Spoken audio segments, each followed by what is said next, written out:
Osoby s poruchou autistického spektra majú ďaleko častejšie problémy s trávením ako ostatní ľudia. Pamätám si to z môjho detstva.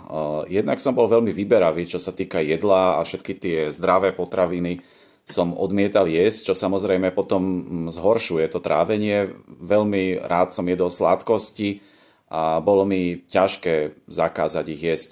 Pamätám si, že som mal pomerne často aj črevné vírózy a ja som mal problém prehltať lieky. To znamená, že keď sa vyskytla nejaká víróza, napríklad som nemohol len tak užiť živočíšne uhlie, lebo som ho nevedel prehltnúť.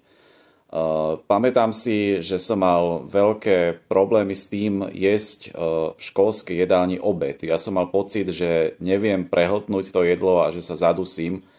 A teda okrem toho, že som bol vyberavý a mnohé jedlá vôbec nezjedol, tak tam bol aj tento problém, ktorý bol veľmi nepríjemný v tom období. S pribúdajúcim vekom sa všetky tieto tráviace ťažkosti začali zväčšovať. Okolo 30-ky som zistil, že nemôžem piť viac víno, pretože mi spôsobuje reflux. Dnes už nemôžem piť skoro žiadny alkohol, napríklad ani remeselné piva. A keď si chcem dať nejaký alkohol, tak úplne to najobyčajnejšie pivo. Viem, že keď si dám s mierou, tak to mi neuškodí. Ale začal som brať liek Nolpaza, ktorý vlastne pomáha zmierniť príznaky tohto refluxu a keď ho človek užíva pravidelne, tak v podstate s ním nemá problém. Môže vám ho predpísať praktický lekár. Druhá vec je ale, že autisti majú často to spektrum tráviacich potiaží veľmi široké. Môže tam byť zápcha, môže tam byť preháňanie, nadúvanie, ten spomínaný reflux.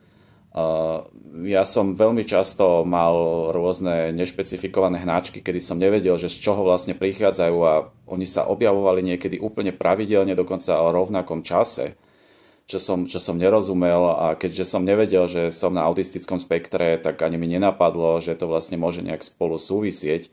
Ja som sa teda nestravoval zdravo a proste jedol veľa sladkostí.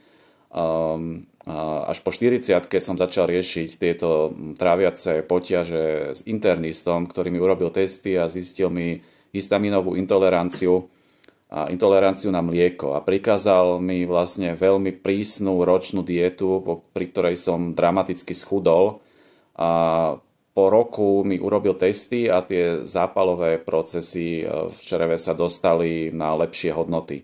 Fakt je ale, že v tom období som začal užívať aj antidepresíva a myslím, že je tam určitá spojitosť s tým, že som užíval tieto antidepresíva a zlepšilo sa zároveň aj moje trávenie. Myslím si to aj preto, lebo nedávno som antidepresíva vysadil a trávenie sa mi okamžite zhoršilo. Momentálne sú to proste, je to takéto bublanie v bruchu, plynatosť, preháňanie bez zjavnej príčiny, keď som nezjedol nič, čo by to mohlo spôsobiť. Je to pomerne nepríjemná vec a viem, že sa odporúčajú probiotika, ja sám ich užívam, ale trafiť také, ktoré človeku aj ozaj pomôžu, je pomerne ťažké. Preto mi kľudne napíšte do diskusie, čo vám pomáha, či pociťujete na sebe takéto problémy, ak áno, tak ktoré napríklad probiotika vám pomohli a možno si navzájom budeme vedieť trochu poradiť. Ahoj.